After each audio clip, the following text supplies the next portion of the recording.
This is the Canon C50, and on paper, this thing is a creator's dream. So today, I want to put it through a little test. I want to film an entire cinematic story with just this. And I want to find out, does this thing actually perform as good as it could for creators? And it is the C50. Why don't we only use a 50mm lens? Because that sounds like fuck.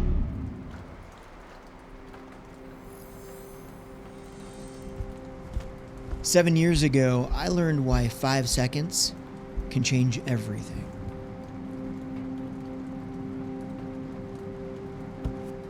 We spend years overthinking decisions we think are going to change our lives. But we don't realize that the choices that actually shape our lives happen in 5 seconds.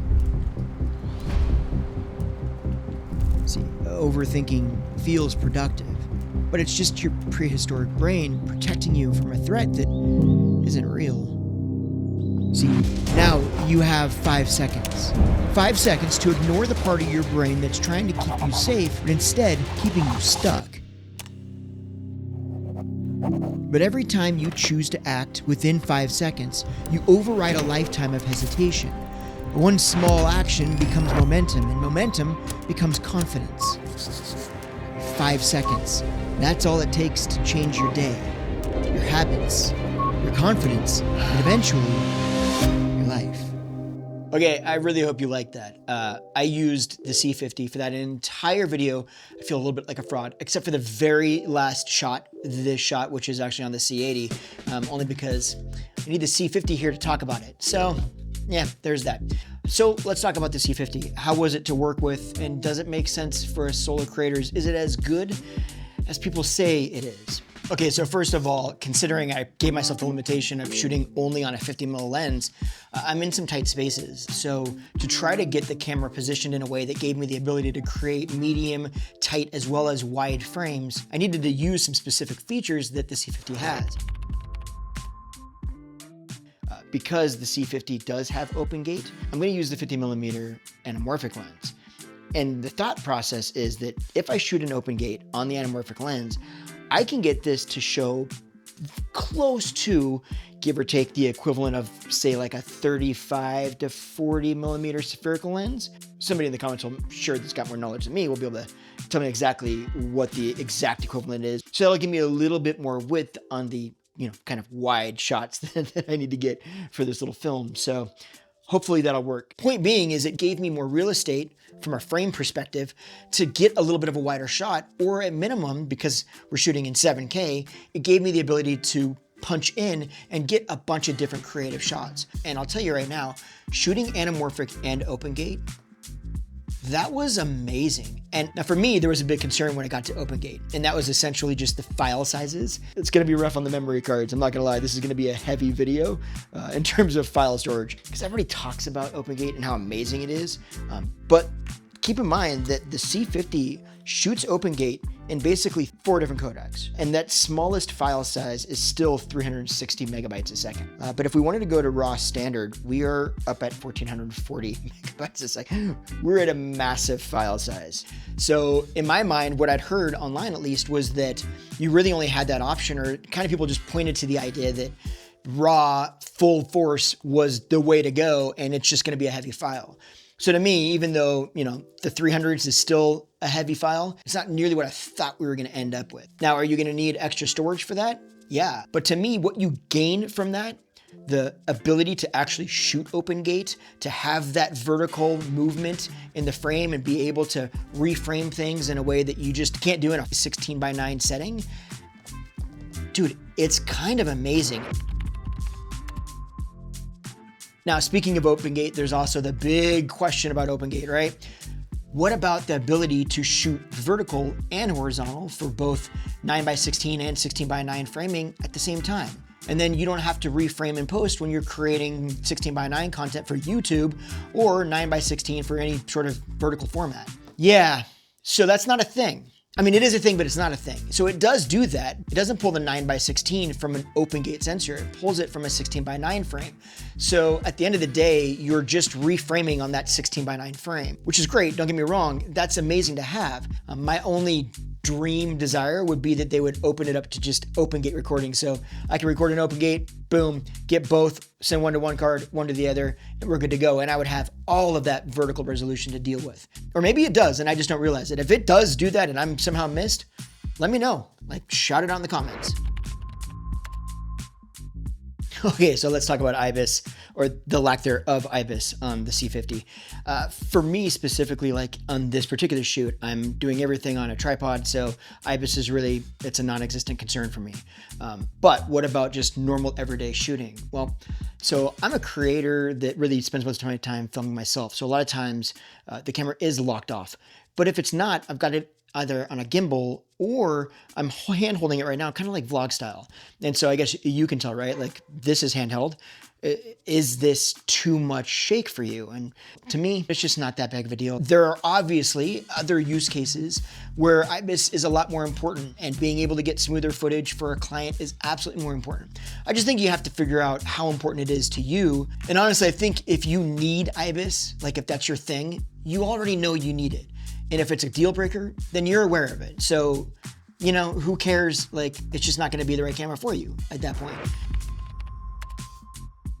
Now, one thing that was really important to me personally is battery life. For the R5C, battery was absolutely its Achilles heel, and everybody talked about it. So actually, while I'm filming this, I'm using the old original Canon battery, the E6NH, I believe it is. It tells you that this battery is not, the camera is not compatible, or the lens isn't compatible. It basically loses full functionality with those batteries. But with that said, I'll hit okay. It shows me I've got 51 minutes of runtime on this, and I can say that, you know, that seems pretty solid. I don't know if it'll hold up for that long, but that seems pretty good. Compared to, I'm just gonna go ahead real quick and I'm gonna throw in the battery that this actually came with and just see what it says for time. There's no warning on this, so all camera is active, right? So we're not getting that same warning from the last battery. And it shows 72 minutes on this. These new batteries do last longer. They function better. They, you know, perform as they should for this camera, I think. With that said, you're gonna want some extra batteries. If you're going really lightweight and you want something really small package, then just get a few of these, take them with you. You'll probably be good for most of the day, maybe 4 or 5 of them.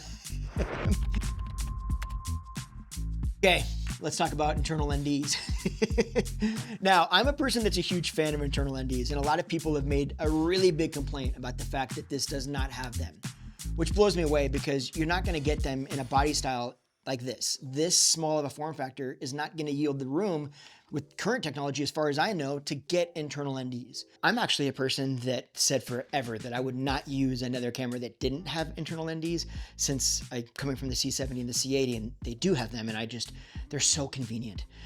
But here's the truth. After working with this just for one day, I realized that, yes, internal NDs are definitely nice, but they're nice to have. They're not a prerequisite. And if I had to give up the form factor, the size, to get internal NDs like the C80, I wouldn't want that. I would rather have the smaller form factor and have external NDs, either filters at the end of the lens, or a lot of times I use the adapter, the Canon adapter with the internal ND in it.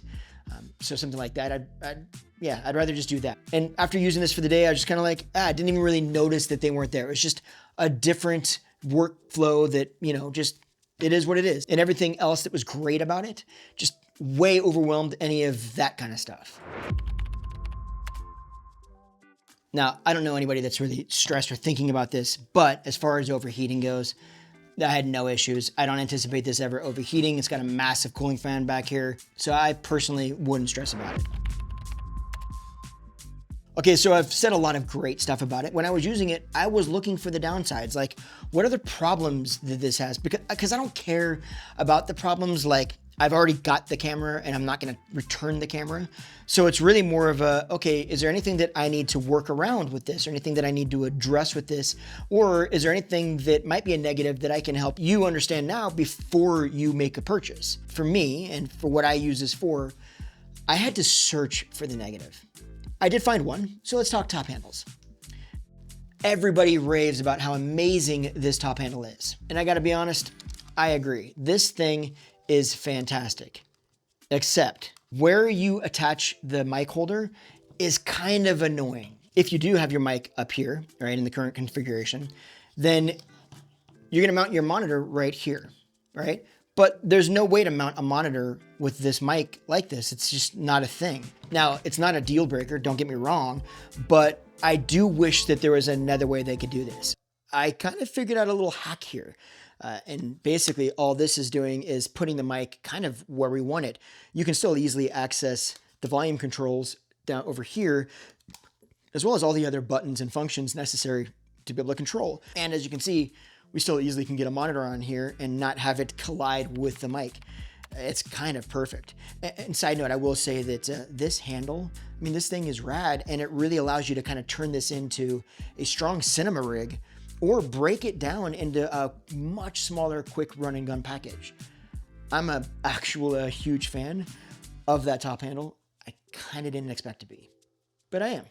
And one other thing, side note, the feel of it, listen, let me get close. That actually feels great. Now here's the concern. I don't know if you've got a C80, maybe you'll agree with me. This is the C80 handle. And that thing, I can't even touch it. I legitimately, there's something about the texture of this. And I was actually very nervous, but this one was gonna be that same texture. I was like, great, I can't even use the top handle. No, this one is fantastic. It's smoother plastic. There's a rubber handle grip right here underneath that's got this little finger rest. It's actually a very comfortable handle. And now hearing everybody online talk about how great this handle is, it actually makes sense. Like I can understand why they feel that way. As a creator, I could not imagine a reason that I would not want a C50. I have absolutely zero buyer's remorse for this camera. I cannot think of much that I would improve on the camera for what I would use it for. I think this thing is about as good as it can get. Open gate is such a warm welcome. I mean, it is so nice to be able to have that versatility. It's quickly becoming my favorite camera that I have, period. I already, just in the last few days, all I wanted to do is figure out a way that I can shoot on this. Done. Everything about the ergonomics of this is phenomenal. All of the buttons are in familiar places, but just kind of in the right place. If you're used to running a C70 or C80, everything is just good. But hey, that's just my personal opinion on it. I hope this maybe helped you. If it did, let me know below. And if you liked the video, do me a favor, hit that subscribe button. And if you like this video, you're probably gonna love this video. So yeah, I'm Justin. Why don't you head over there? I'll see you over there. Take care now. Thanks.